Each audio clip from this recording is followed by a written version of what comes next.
Hello everyone. तो आज जो टॉपिक हम कवर करने वाले हैं it is heating effect of current. तो हम डिस्कस करेंगे किसी वायर में जब करंट फ्लो करता है तो उस वायर का टेम्परेचर क्यों बढ़ जाता है, क्यों हीट प्रोड्यूस होती है और कितनी हीट प्रोड्यूस होती है, कितनी एनर्जी रिक्वायर्ड होती है किसी वायर में करंट को फ्लो कराने के लिए और कितनी पावर की रिक्वायरमेंट होगी, कितनी पावर कंज्यूम होगी किसी वायर में जब उसमें से करंट फ्लो कर रहा होगा। क्लियर है? चलिए स्टार्ट करते हैं विद वायर। तो अभी मैंने एक वायर लिया और इस वायर में क्या किया भाई, मैंने पोटेंशियल इसके एंड्स के अक्रॉस लगा दिया। पोटेंशियल इसके एंड्स के अक्रॉस लगाने का मतलब है आपने कोई सेल से कनेक्ट कर दिया इस वायर को, एक एंड पॉजिटिव एक नेगेटिव, तो ये एंड हो जाएगा पॉजिटिव और ये एंड हो जाएगा इसका नेगेटिव। तो वायर का एक एंड पॉजिटिव टर्मिनल से कनेक्ट हो गया और एक एंड नेगेटिव टर्मिनल से कनेक्ट हो गया। अब होता क्या है, किसी भी कंडक्टर में, किसी भी वायर में बहुत सारे फ्री इलेक्ट्रॉन्स होते हैं। फ्री इलेक्ट्रॉन्स क्या होते हैं? जो एटम से अलग हो चुके हैं। तो इस कंडक्टर में दो चीजें हैं, एक तो आपका ई मोबाइल आयन होता है जिससे एटम, जिन एटम से इलेक्ट्रॉन अलग होते हैं उनको हम बोलते हैं ई मोबाइल आयन्स। इसको मैं प्लस प्लस से बना रहा हूं, ठीक है।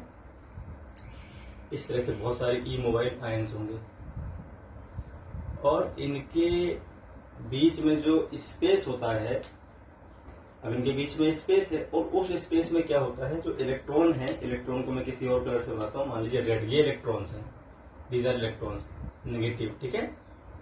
ये इलेक्ट्रॉन्स हैं नेगेटिव, ये इलेक्ट्रॉन्स हैं, ठीक है भाई। किसी एक पे लिखता हूं, माइनस नहीं बना रहा बार बार, इलेक्ट्रॉन, ये इलेक्ट्रॉन, क्लियर। तो इलेक्ट्रॉन क्या है, पॉजिटिव एंड की तरफ मूव करना शुरू कर देते हैं। इलेक्ट्रॉन्स जो है वो पॉजिटिव एंड की तरफ मूव करना शुरू करते हैं जब भी किसी वायर में करंट फ्लो करता है। क्यों करता है? क्योंकि उसके फ्री इलेक्ट्रॉन मूव करते हैं। तो जब ये फ्री इलेक्ट्रॉन मूव करते हैं टुवर्ड्स पॉजिटिव एंड, हमेशा इलेक्ट्रॉन क्या होगा भाई, पॉजिटिव की तरफ अट्रैक्ट होगा। तो ये पॉजिटिव टर्मिनल है सेल का, ये इलेक्ट्रॉन्स को अपनी तरफ खींचता है। तो electrons starts to move towards positive terminal of cell, higher potential की ओर चलना शुरू करता है। इलेक्ट्रॉन चलता है हमेशा लोअर से हायर पोटेंशियल की ओर, ठीक है। और जो करंट फ्लो करता है वो हमेशा हायर से लोअर, यानी करंट की जो फ्लो डायरेक्शन होती है वो इलेक्ट्रॉन के फ्लो डायरेक्शन की जस्ट अपोजिट डायरेक्शन में होती है। क्लियर है भाई? तो जो रेड बनाया है मैंने, दीज आर इलेक्ट्रॉन्स, ये क्या है भाई, इलेक्ट्रॉन्स हैं। और जो ब्लैक मैंने बना रखे हैं ये क्या है, ये आयंस है, पॉजिटिव आयंस है ना, पॉजिटिव आयंस। या फिर एटम्स भी हो सकते हैं जिनमें से इलेक्ट्रॉन निकला तो एटम ही रहेंगे अभी भी। तो अब क्या रीजन है, कॉज क्या है हीट इफेक्ट का, हीट क्यों प्रोड्यूस होती है वो समझना है। कॉज क्या है, देखिए ये इलेक्ट्रॉन जब मूव करेंगे किस तरफ, पॉजिटिव एंड की तरफ, तो इनका कोलिजन होता है किससे, पॉजिटिव आयन से। ये जो आयन्स है अपने पास, ये आयन्स होते हैं ई मोबाइल आयन्स, ये चल नहीं सकते, ये तो फिक्स्ड होते हैं। मूव कौन करता है, फ्री इलेक्ट्रॉन्स। तो फ्री इलेक्ट्रॉन्स जब ई मोबाइल आयन से टकराते हैं तो अपनी काइनेटिक एनर्जी ट्रांसफर करते हैं किसको, इन फिक्स्ड आयन्स को जो अपनी जगह पर फिक्स्ड हैं। जिससे क्या होता है, इन फिक्स्ड आयन्स का वाइब्रेशन बढ़ जाता है जिससे इनकी जो टेम्परेचर है वो इंक्रीज हो जाती है। क्लियर है? तो जिससे इनके टेम्परेचर इंक्रीज हो जाता है, ठीक है। तो बेसिकली कॉज क्या हुआ, collisions of free electrons to the positive immobile ions, ये होता है कॉज ऑफ हीट। क्लियर है भाई? तो इसको अपनी लैंग्वेज में लिख देंगे। फिर से एक बार रिपीट कर देता हूं मैं, फ्री इलेक्ट्रॉन्स जो हैं जब टकराते हैं ई मोबाइल फिक्स्ड आयन्स से तो अपनी काइनेटिक एनर्जी ट्रांसफर करते हैं किनको, इन ई मोबाइल आयन्स को, जिससे इनके वाइब्रेशंस जो है वो बढ़ जाते हैं, जिससे इनकी थर्मल एनर्जी में इंक्रीमेंट होता है और इनका टेम्परेचर बढ़ जाता है। इस तरह से वायर का टेम्परेचर क्या होता है भाई, इंक्रीज कर जाता है, ठीक है। ये थ्योरेटिकल था, इसको अपनी लैंग्वेज में अपने आप से लिख लेंगे। अब हम बात करते हैं जो हीट प्रोड्यूस होती है वो होती कितनी है भाई। हीट तो प्रोड्यूस हो गई कोलिजन की वजह से, अब वो कितनी अमाउंट में होती है वो समझना है एक बार, ठीक है। आइए समझते हैं। इसमें क्या है, heat produce by an electric current, heat produced by electric current. आइए देखें कितनी हीट प्रोड्यूस होती है इलेक्ट्रिक करंट की वजह से। अब मान लीजिए आपके पास एक वायर है, ठीक है भाई, एक वायर है आपके पास, और इस वायर को आपने एक सेल से कर दिया है कनेक्ट, एक सेल से आपने इसे कर दिया कनेक्ट, ठीक है भाई। इस सेल का जो पोटेंशियल है इलेक्ट्रोड्स के बीच का वो V है, या इसका ईएमएफ मान लीजिए आप V है, और जो वायर है इसका रेजिस्टेंस क्या है भाई, R है। इस वायर का रेजिस्टेंस क्या है, R, और इसमें जो करंट फ्लो कर रहा है, तो करंट हमेशा पॉजिटिव से नेगेटिव फ्लो करता है, तो इस तरह से करंट इसमें फ्लो कर रहा है I, ठीक। अब अगर हम बात करते हैं करंट I है, तो इस वायर में चार्ज फ्लो कर रहा होगा जिसकी वजह से करंट आएगा, तो हम लिखेंगे चार्ज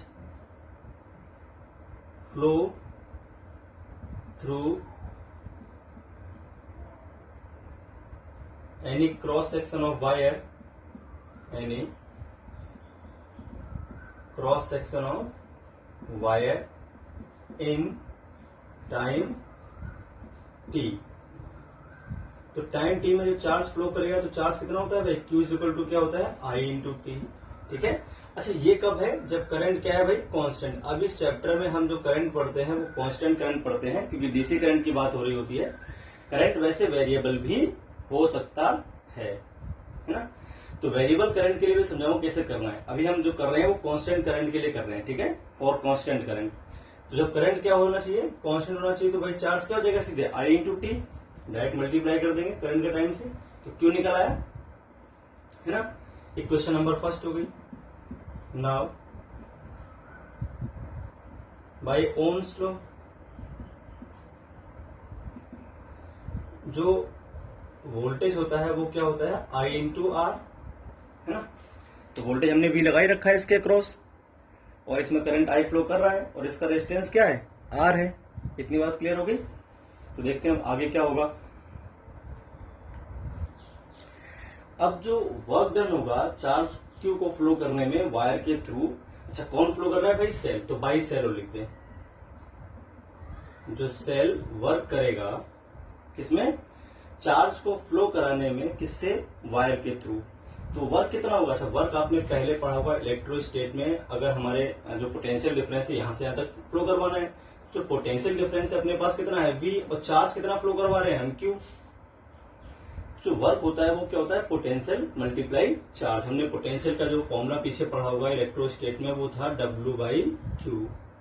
एक पॉइंट से दूसरे पॉइंट तक किसी चार्ज को मूव करवाना है, तो जो वर्क होता है वो उन दोनों पॉइंट्स के बीच का पोटेंशियल डिफरेंस और मल्टीप्लाई चार्ज। तो ऐसे अगर किसी एक वायर के एक क्रॉस सेक्शन से दूसरे क्रॉस सेक्शन में, मतलब उसके एक एंड से दूसरे एंड तक हमें चार्ज को मूव करवाना है, Q चार्ज को, दोनों एंड के बीच का पोटेंशियल डिफरेंस और मल्टीप्लाई क्या कर देंगे, चार्ज जो हमें मूव करवाना है, तो वर्क निकल आएगा, है ना, जो सेल वर्क करेगा। अब यही वर्क किसमें कन्वर्ट हो जाएगा, हीट में, है ना। अगर यही वर्क किसमें कन्वर्ट करते हैं, टोटली हीट में। वैसे इस वर्क से और भी चीजें हो सकती हैं, लेकिन अभी जो हम पढ़ते हैं वो आइडियल केस में मान लेते हैं पूरा वर्क किसमें कन्वर्ट हो गया, हीट में। तो हीट कितनी आएगी वो हम निकालेंगे। तो W इक्वल टू क्या आ जाएगा भाई, V की वैल्यू क्या है, I इंटू आर, और Q की वैल्यू क्या थी, I इंटू टी।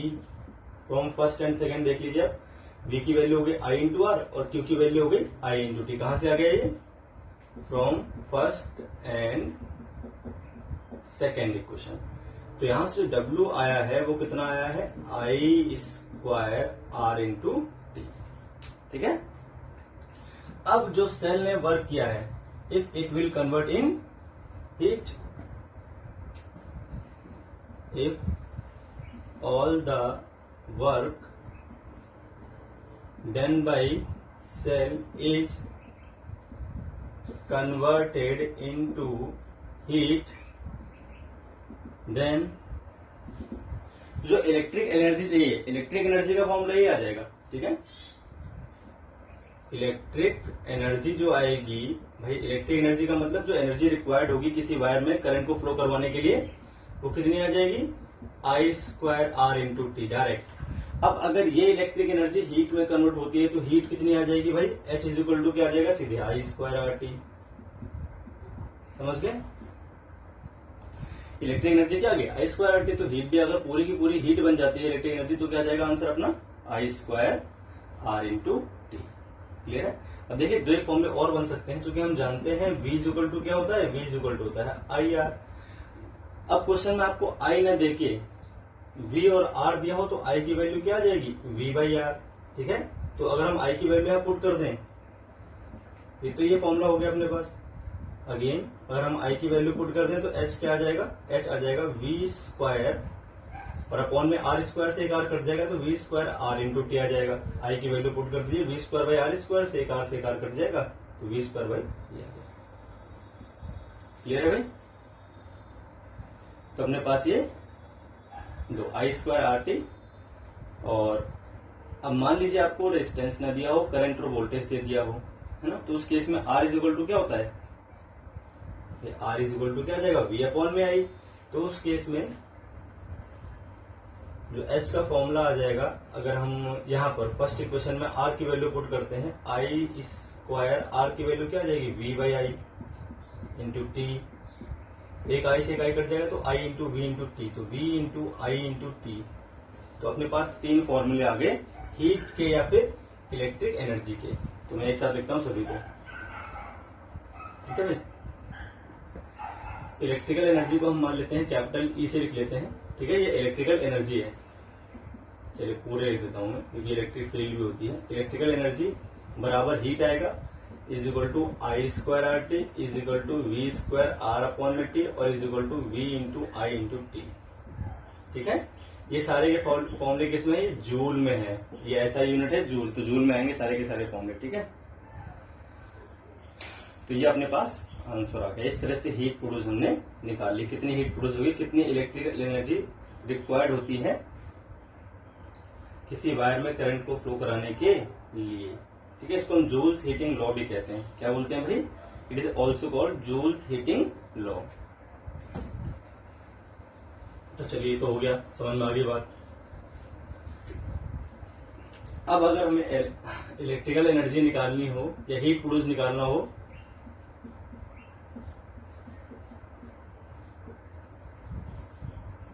किसके लिए, फॉर वेरिएबल करंट। अगर करंट आपका वेरिएबल है और आपको निकालना है क्या, हीट प्रोड्यूस्ड, तो यहां पर करंट क्या होगा, फंक्शन ऑफ टाइम होगा। भाई करंट जो है वो टाइम पर डिपेंडेंसी होगी उसकी, तो फंक्शन ऑफ टाइम हो जाएगा। जैसे आई नॉट साइन ओमेगा टी, कुछ भी आ सकता है, तो फंक्शन ऑफ टाइम होगा। सबसे पहले हम क्या करेंगे, चार्ज निकालेंगे। Charge flow in time dt, तो dq आ जाएगा। भाई किसी इंस्टेंट t पर आप करंट की वैल्यू पता कर लीजिए और उस इंस्टेंट t के बाद स्मॉल टाइम इंटरवल dt लेकर जो स्मॉल चार्ज आएगा। अब स्मॉल टाइम इंटरवल dt के लिए हम करंट को क्या मान सकते हैं, constant. Current can be assumed, I can be assumed as constant for dt time interval, है ना, फॉर dt टाइम इंटरवल। तो पहले हम स्मॉल चार्ज निकाल देंगे। अब करंट कांस्टेंट है तो करंट मल्टीप्लाई टाइम आ जाएगा, है ना। तो टोटल चार्ज क्या आ जाएगा अपने पास टाइम t के लिए, तो q इज इक्वल टू क्या हो जाएगा भाई, इंटीग्रेशन 0 से लेकर t I इंटू dt, है ना। तो I तो फंक्शन ऑफ टाइम रहा ही होगा आपका, क्या फंक्शन इंटीग्रेशन आपको आते हैं तो कुछ ना कुछ 3t² प्लस 4 कुछ तो भी देगा हमें इस तरह से, है ना। तो q आ गया, यहां से क्या आएगा, चार्ज आ जाएगा, है ना। तो आपके पास जो हीट का फॉर्मूला आया था, चार्ज निकालना है तो चार्ज तो आप निकाल सकते हो, टाइम t में कितना आएगा, चार्ज आ जाएगा भाई अपने पास, है ना। अब अगर हम देखें तो हमारे पास जो इलेक्ट्रिकल एनर्जी है, हीट का फॉर्मूला है ना। हीट का जो फॉर्मूला आया था वो क्या आया था, I² R इंटू टी। ये कब था, जब करंट कांस्टेंट हो, है ना। अगर करंट कांस्टेंट नहीं है तो पहले हम क्या निकालेंगे, स्मॉल हीट निकालेंगे, हीट प्रोड्यूस्ड इन। देखिए चार्ज निकालना हो, चार्ज आप इस फॉर्मूले से निकाल सकते हो, चार्ज के लिए कर दिया मैंने, ठीक है।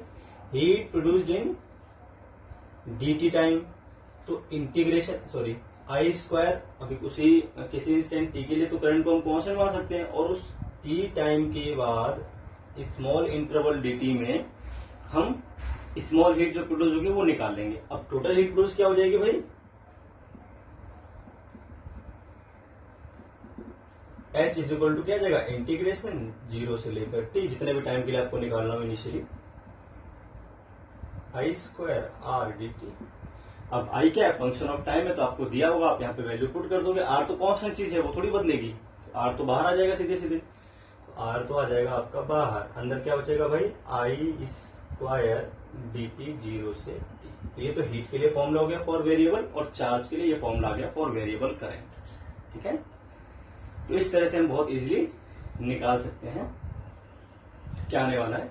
तो एक इसका एग्जांपल भी हम दे सकते हैं अभी कभी। एक एग्जांपल अगर हम ले लें यहाँ पे तुरंत, तो एग्जांपल देखिए कैसे लिया मैंने, वेरिएबल के लिए भी और उसके लिए भी हम एग्जांपल ले लेंगे।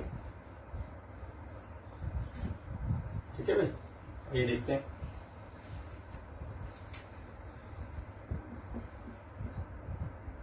चलिए मान लीजिए आपके पास ये एक रेजिस्टेंस है, यहां पर भी एक अभी कांस्टेंट करंट के लिए लेते हैं पहले, है ना, फॉर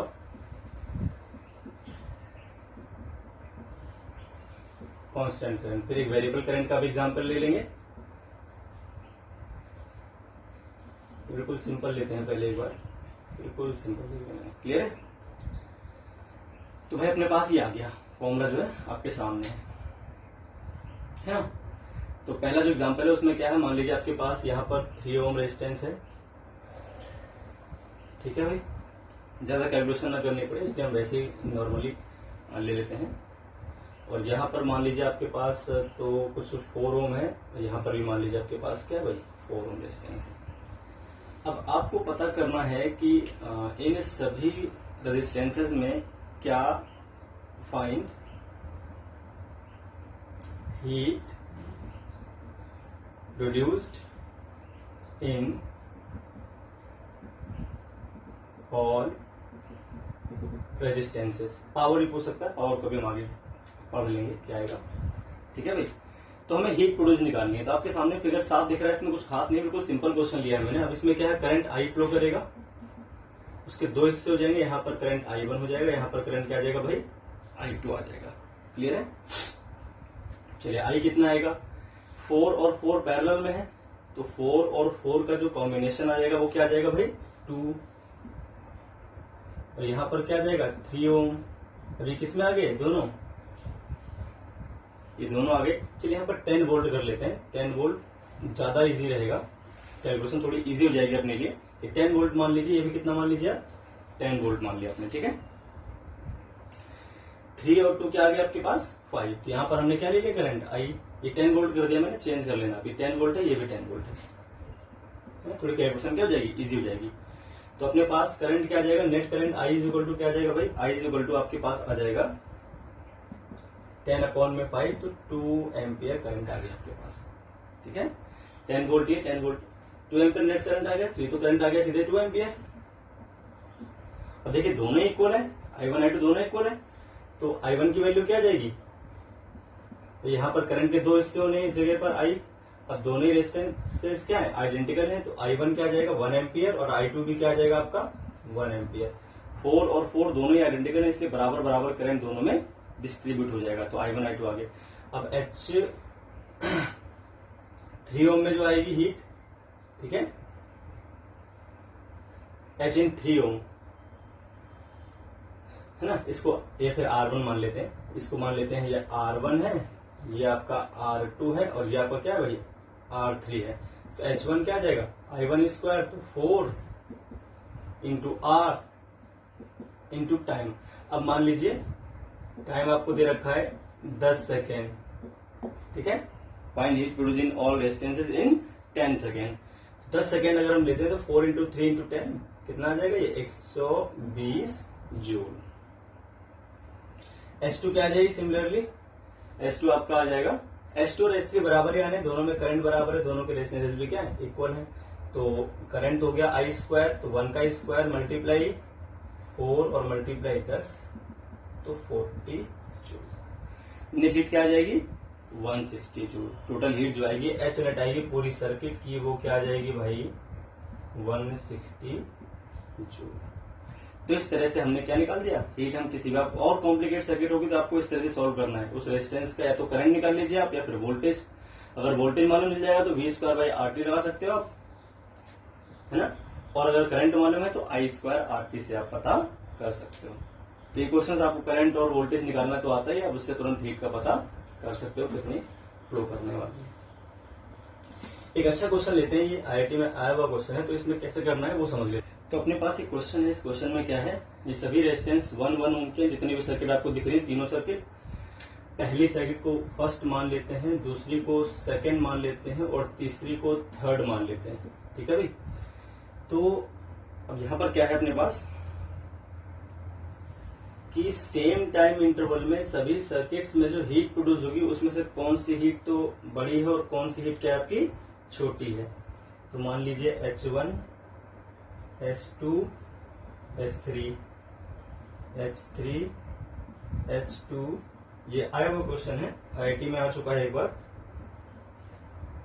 H2, H1 और H3, ये आ गया आपका मान लीजिए H2, H3 और H1। ठीक है, इस तरह से आप साइन लगा लीजिए इसमें।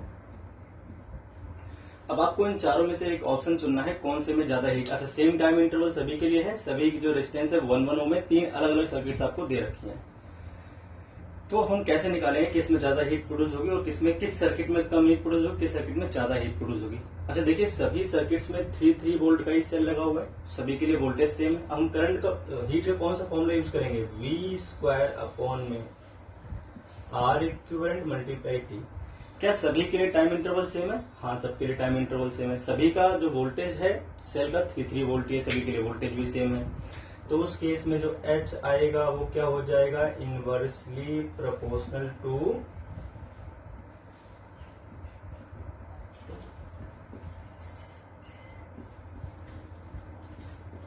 ऑफ,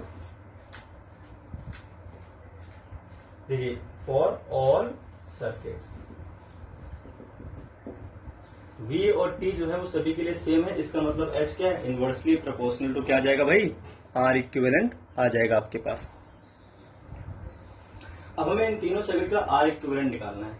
क्लियर है भाई, इतना नोट कर लें आप। अब इसको देता हूं मैं इरेज कर, इसको मैंने इरेज कर दिया। पहली सर्किट का देखते हैं, इस सर्किट का कैसे निकालेंगे। इस सर्किट को हम देखें तो ये व्हीट स्टोन बना रही है इस तरह से, कि हम पहले भी कई बार सॉल्व कर चुके हैं। तुरंत इस फिगर को देख के आपको समझ लेना है क्या ये व्हीट स्टोन है। आप पॉइंट्स मानिए तो आपके पॉइंट्स अपने आप आ जाएंगे। ये मानिए A है, ये मान लीजिए B है, ये C है और ये D है। ये C है और ये D है, ये A है और ये B है। A और B पे क्या है, सेल कनेक्ट है, देख लीजिए आप। A और B पे क्या था भाई, सेल कनेक्ट था।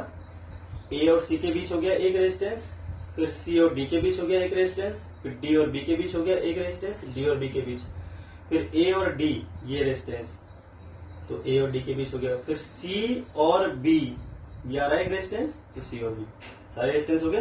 व्हीट स्टोन लेंगे तो बीच वाला हट जाएगा क्योंकि व्हीट स्टोन है, इसको हटा दीजिए, है ना, कोई जरूरत नहीं इसकी।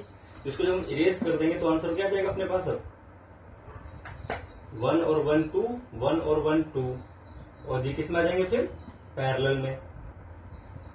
यहाँ पे 2 ओम आ गया और इस जगह भी क्या आ जाएगा भाई आपका 2 ओम आ जाएगा। 2 ओम और 2 ओम का आर इक्विवेलेंट क्या आ जाएगा 1 ओम, क्योंकि पैरेलल में। तो पहले वाली सर्किट का जो आर इक्विवेलेंट आ गया वो क्या आ गया 1 ओम। हटा दीजिए इस सर्किट को। अब अगर इसको देखा जाए, ये व्हीट स्टोन नहीं है, it is not wheat stone. क्यों नहीं है व्हीट स्टोन? व्हीट स्टोन में जो सेम जिस डायगोनल पे रेजिस्टेंस हो, अगर उसी डायगोनल पे सेल होता है तो उसको हम व्हीट स्टोन ब्रिज नहीं बोलते, ध्यान रखनी ये बात, ठीक है। ये व्हीट स्टोन नहीं है। अब क्या है, ये दोनों किस में आ जाएंगे, पैरेलल में। तो आपका आ गया ये 2 ओम, फिर बीच वाला क्या है 1 ओम का है, फिर इसका अगला वाला क्या है भाई, दोबारा से 2 ओम का है। अब यहाँ पर आपका एक सेल कनेक्ट है इस तरह से, ये वाला जो फिगर है वो इससे मैच कर रहा है। क्लियर है। 2 और 1 और 2 जब इनका हम आर इक्विवेलेंट निकालेंगे तो वो आ जाएगा 1/2 ओम। 2 और 2 का आ जाएगा 1 पैरेलल, और फिर 1 और 1 का क्या आ जाएगा वापस से 1/2 हो जाएगा। तो आर इक्विवेलेंट क्या आ गया इसका 1/2 ओम। अब बच गया थर्ड फिगर, तो साफ दिख रहा है, उसमें तो कुछ करने की जरूरत है नहीं। 1 और 1 क्या आ जाएगा भाई आपके पास 2, फिर 1 और 1 क्या आ जाएगा 2, फिर एक रेजिस्टेंस यहाँ पर है 1 ओम का, और फिर एक सेल कनेक्ट है ना। तो ये क्या आ जाएगा आपके पास 1 ओम, फिर नीचे क्या आ जाएगा 1 ओम और एक सेल आ जाएगा, है ना। तो 1 ओम क्या हो जाएंगे भाई, आर इक्विवेलेंट इसका आ जाएगा आपके पास 2 ओम। क्लियर है, तो आर इक्विवेलेंट 2 ओम आ गया। अब देख लेते हैं किसका आर, मैंने ऐसे कहा था कि H inversely proportional to R equivalent था कि नहीं था।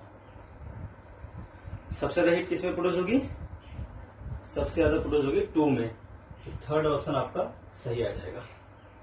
H2 सबसे ज्यादा, इसके बाद फिर H1, फिर इसके बाद फिर H3 सबसे ज्यादा जिसका है उसमें सबसे कम हीट प्रोड्यूस होगी। थर्ड वाले में सबसे कम होगी, सेकेंड वाले में सबसे ज्यादा होगी, और पहले वाले में बीच का आ जाएगा। तो इस तरह से तो अपने पास एक और एग्जांपल है, इसमें करंट इज इक्वल टू दे रखा है T+2, it is a function of time.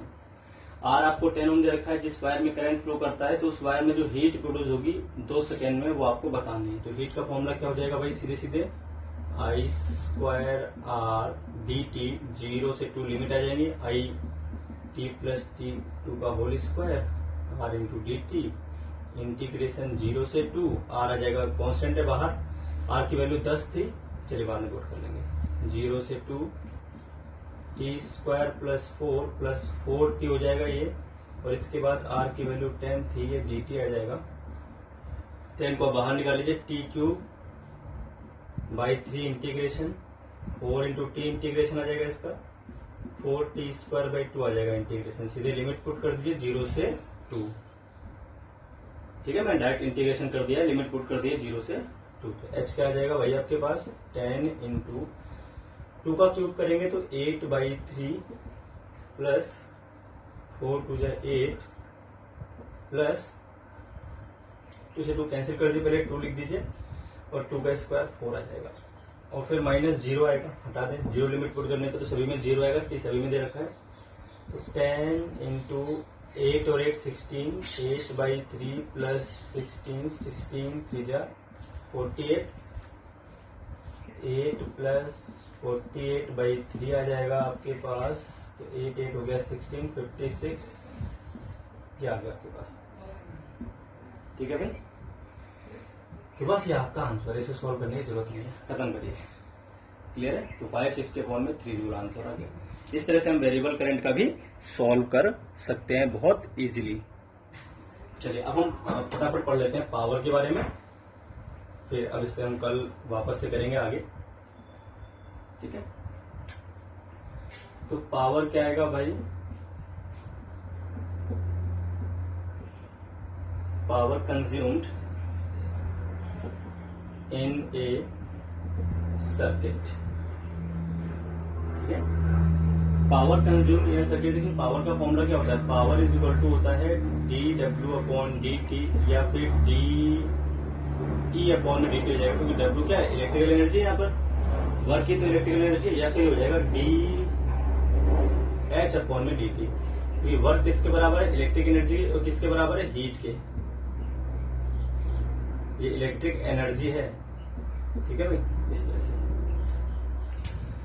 तो अपने पास जो पावर आएगी, अगर फॉर कांस्टेंट करंट देखा जाए, अगर हम देखें कांस्टेंट करंट, तो कांस्टेंट करंट के लिए जो आपके पास आया था, इनमें से कोई भी तीनों बराबर थे, तीनों किसके बराबर थे I² RT, अगर कांस्टेंट करंट देखें तो, है ना। और कांस्टेंट I, तो कांस्टेंट करंट के लिए देखें तो I² R into T/dt, I constant है बाहर आ जाएगा, R कांस्टेंट है बाहर आ जाएगा, dt/dt क्या हो जाएगा भाई आपके पास 1, तो यह आ जाएगा I² R, है ना। अब अगर हम देखें तो V = क्या होता है IR, तो अगर हम I को रिप्लेस करना चाहें, तो अगर इससे और इससे दोनों से देखें तो अपने पास 3 फॉर्मूले आ जाएंगे, I square R, V square by R और वी मल्टीप्लाई आई। ठीक है, फ्रॉम दिस फॉर्मूला। तो P is equal to I square R तो हमने कर लिया डिराइव। इसके बाद V is equal to I R से हमने एक बार I को रिप्लेस कर दिया, एक बार R को रिप्लेस कर दिया। अपने पास 3 फॉर्मूले आ गए पावर के। ठीक है भाई।